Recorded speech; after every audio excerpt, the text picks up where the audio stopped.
Dad's silent revenge. The recording app on my phone was still running when my wife Melissa burst through the front door of my Vermont cabin, dragging two massive suitcases behind her. "Alan, honey, we need to talk about your living situation up here," she announced, not even bothering to knock. "I've been worried sick about you being all alone in these mountains. My name is Alan Pierce. I'm 62 years old and I've been living in this mountain cabin for the past 3 years since I sold my construction company for $2.1 million. 35 years of building houses, starting with just me and a beat-up pickup truck, ending with 50 employees and more work than we could handle. Now I spend my days fishing the local streams and reading in my workshop, or at least that's what I thought I'd be doing." Melissa stood there in my living room, her eyes already scanning the place like a real estate agent sizing up a property. She's 57, my wife of 20 years, and until about 6 months ago, I thought we had a solid marriage. She used to be in real estate before she decided being my wife was a full-time job. What I didn't know back then was that she'd been studying me like a construction blueprint, looking for weak spots. "The isolation isn't good for you," she continued, wheeling those suitcases toward the guest bedroom without asking. "I think it's time we moved in together, full-time. So I can keep an eye on you, keep an eye on me."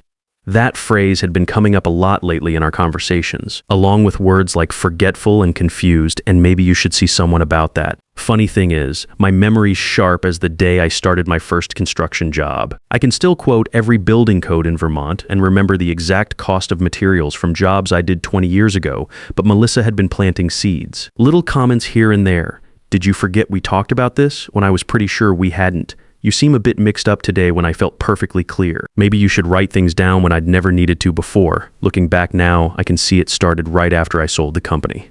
At first, I thought it was just normal concern for a new retiree.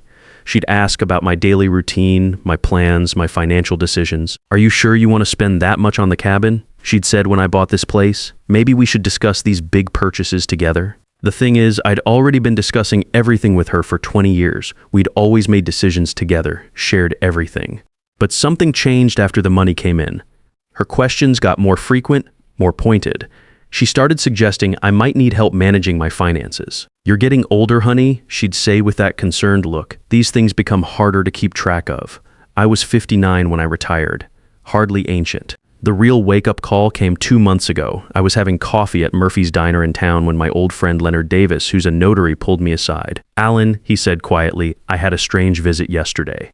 Your wife came by asking questions about the process for having someone declared mentally incompetent. Said she was asking for a friend, but she seemed mighty interested in the details. Leonard's been doing notary work for 30 years. He knows when someone's fishing for information they shouldn't need. That conversation stuck with me, so I started paying attention. Really paying attention. I noticed Melissa had been making phone calls when she thought I wasn't around. Quick, hushed conversations that stopped the moment I walked into the room. I noticed she'd been asking my neighbors questions. "How does Alan seem to you lately? Has he been acting different?" Mrs. Johnson from down the road mentioned it to me. "Your wife seems real concerned about you, Alan. Asked me if I'd noticed you being forgetful or confused. I told her you seem sharp as ever to me, and then there were the doctor visits. Melissa had been calling my physician, Dr. Stanley Miller, asking about signs of dementia and when families should be concerned. Doc Miller mentioned it to me during my last checkup, thinking it was sweet that my wife was so concerned about my health. That's when I knew something was seriously wrong. She called 3 times last month, Doc Miller said, asking about memory tests, cognitive assessments. Said you'd been having episodes. I'd never had any episodes. My mind was as clear as it had ever been. I started thinking back over our 20-year marriage, looking for signs I'd missed. Melissa had always been good with money, handled our finances, made suggestions about investments. I'd trusted her completely, maybe too completely. She'd met me when I was 42, a widower with a young daughter named Linda. My first wife had died in a car accident, and I was struggling to raise Linda alone while building my business. Melissa seemed like a godsend. She was charming, helpful, great with Linda. She made our house feel like a home again. But now I was remembering things differently. How quickly she'd taken over our household finances. How she'd gradually convinced me to put everything in joint accounts for simplicity. How she'd suggested I didn't need to involve Linda in discussions about my will or estate planning. "It's between us, honey," she'd say. "Family money should stay in the immediate family. Linda was my family, my daughter from my first marriage." But somehow, over the years, Melissa had made it seem like Linda was an outsider, someone who might complicate our financial planning. I thought about the construction business I'd built from nothing. Started with a $500 loan and a used truck. Worked 70-hour weeks for decades, rain or shine, learning every trade, building relationships with suppliers and customers. By the time I sold, we had crews working on projects all over central Vermont, houses, commercial buildings, renovations. We had a reputation for quality work and fair dealing. The $2.1 million sale price represented 35 years of my life. Every early morning, every aching back, every difficult customer, every satisfied homeowner. It was supposed to be my security, my legacy, my peace of mind in retirement. So when Melissa showed up unannounced with her suitcases, ready to keep an eye on me, I was ready for her. "That's thoughtful of you," I said, keeping my voice pleasant. "Let me help you with those bags." What Melissa didn't know was that I'd been preparing for this moment for weeks. See, when you spend 35 years in construction, you learn a thing or two about surveillance and security. I'd installed cameras throughout the cabin. Not obvious ones, but small, professional-grade units tucked into corners and behind picture frames.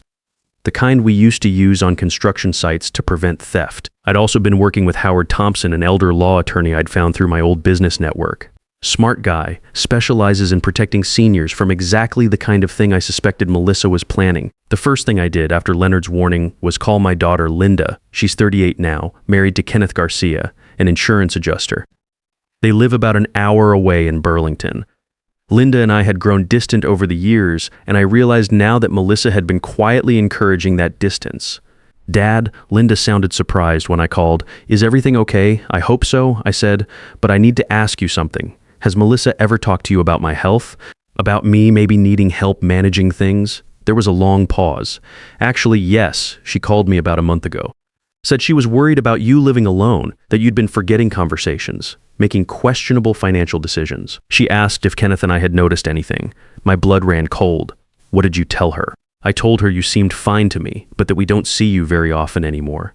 Linda's voice got smaller. "Dad, is something wrong? Are you having problems?" "The only problem I'm having is that your stepmother seems to think I am." I explained everything to Linda. Leonard's warning, the doctor calls, the subtle comments about my mental state. Linda listened without interrupting. "That's terrifying," she said finally. "What are you going to do?" "I'm going to document everything, and I'm going to need your help." The next step was hiring Diane Roberts, a private investigator Leonard recommended. Diane had spent 20 years with the Vermont State Police before going private. She specialized in elder fraud cases. "This is more common than you'd think," Diane told me when we met at a coffee shop in Montpelier. "Spouses, children, caregivers. They see an aging person with assets, and they start making plans. The key is building a solid case before they make their move." Diane's investigation started with Melissa's background. What we found was disturbing. Melissa's real estate career hadn't just ended, it had been terminated. In 2015, an elderly client named Barbara Wilson had filed a formal complaint against Melissa with the Vermont Real Estate Commission. Barbara was 72 at the time, a widow looking to downsize from her family home. Melissa told me the house needed tens of thousands in repairs. Barbara explained when Diane contacted her. Foundation problems, electrical issues, a roof that was about to cave in. She showed me estimates from contractors said I'd be lucky to get $200,000 for the place. She had a buyer ready to take it off my hands quickly. The house was actually worth $350,000. Barbara's son got suspicious and hired an independent inspector who found only minor issues. The contractor estimates Melissa had shown were fabricated. She was going to steal $150,000 from me, Barbara said. If my son hadn't intervened, I would have lost everything. The real estate company had settled quietly with Barbara to avoid publicity, but they terminated Melissa immediately. The state commission had opened an investigation, but Melissa had already left the industry. This was the woman I'd been married to for 20 years. The woman who'd helped raise my daughter, the woman I'd trusted with my life savings. Diane also found the psychiatrist visits. Over the past 4 months, Melissa had consulted with 3 different doctors in the Burlington area. Dr. Patricia Wells, Dr. Michael Rodriguez, and Dr. Sarah Chen. All specialists in geriatric psychiatry. She told each of them the same story, Diane reported. Elderly husband showing signs of cognitive decline, memory problems, poor judgment with finances, episodes of confusion. She wanted to know about the process for having someone evaluated, what kind of documentation would be needed for a guardianship petition. My hands were shaking as I reviewed Diane's report. Melissa had been planning this for months, maybe longer. The worst part was the internet search history Diane had pulled from our home computer. Searches going back 6 months. How to have someone declared mentally incompetent in Vermont guardianship laws for elderly spouses. How long does guardianship process take? Can wife become guardian without consent? Signs of dementia in 60-year-old men she'd been researching, studying, planning to steal my life. Howard Thompson reviewed everything Diane had found. This is a clear pattern of predatory behavior, he said. But we need to catch her in the act. We need documentation of her actually attempting the fraud. That's when I made the decision to wire the cabin for sound and video. I called in favors from my old construction crew. Jimmy Martinez, who'd been my electrical foreman for 15 years, came up on a weekend to install the system. "You sure about this, boss?" Jimmy asked as he ran cables behind the walls. "This is some serious stuff, I'm sure," I said. And Jimmy, not a word to anyone, not even your wife. The cameras were tiny, hidden in smoke detectors and behind picture frames. The audio system recorded everything: phones, conversations, even whispered discussions. Vermont is a one-party consent state, which meant as long as I was aware of the recording, it was completely legal. I also started carrying my phone everywhere, with a recording app ready to go. Every conversation with Melissa was documented. The final piece was setting up my legal protection. Howard helped me draft a new will that couldn't be easily challenged. We also prepared powers of attorney and advanced directives that clearly stated my mental competency and my wishes. "If she tries to have you declared incompetent," Howard explained, "we'll have overwhelming evidence that you were thinking clearly when you made these decisions." 2 weeks after I'd finished preparing my defenses, Melissa showed up with her suitcases. She thought she was moving in with a confused, vulnerable old man. She had no idea she was walking into a trap. "I think you'll be very comfortable here," I told Melissa as she settled into the guest room. "Make yourself at home." And that's exactly what she did. Over the next 5 days, I watched Melissa work and I recorded every minute of it. She started by going through my mail, bills, bank statements, anything with financial information. I caught her on camera photographing documents with her phone while I was supposedly napping in my recliner. She was building a file, creating evidence of my financial mismanagement and confusion about money. The first phone call came on day 2. I was in my workshop, but the audio system picked up everything from the kitchen landline. "Yes, this is Mrs. Pierce," Melissa said. "I'm calling about my husband, Alan. I'm very concerned about his mental state. Yes, he's been having episodes, forgetting important conversations, making poor financial decisions. Just yesterday, he couldn't remember talking to the bank about our account. I'd never called any bank. Our accounts were separate, always had been. I think he needs a professional evaluation." Melissa continued.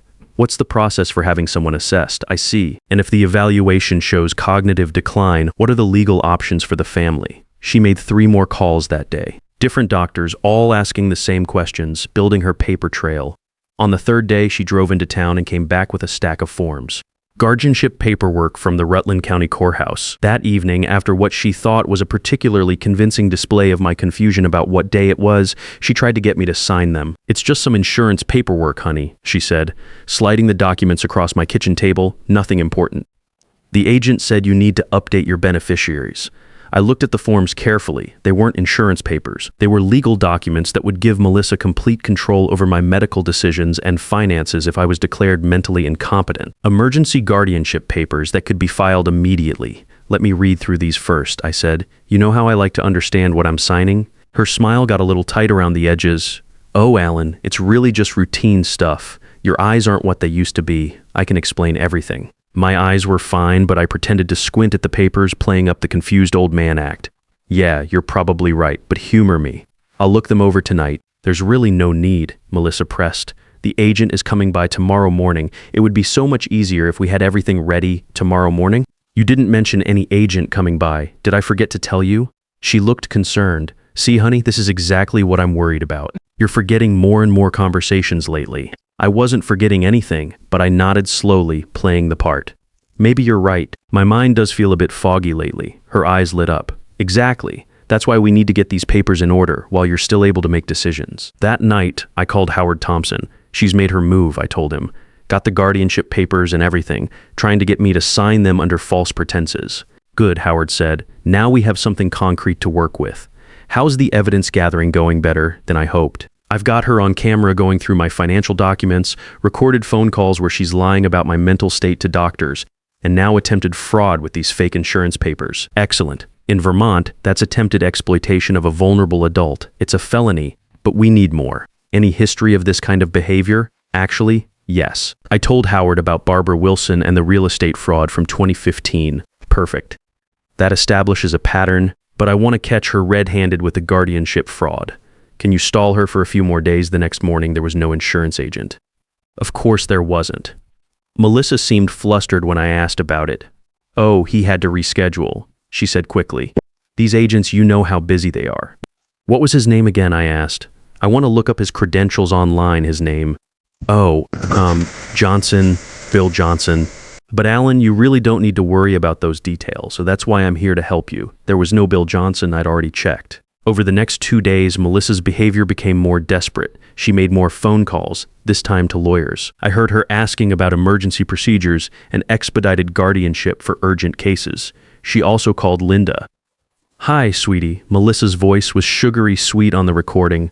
I wanted to update you about your father. Well, I'm staying with him now, and I have to say I'm very worried. He's been having real problems with his memory. Just this morning, he couldn't remember our conversation about the insurance papers.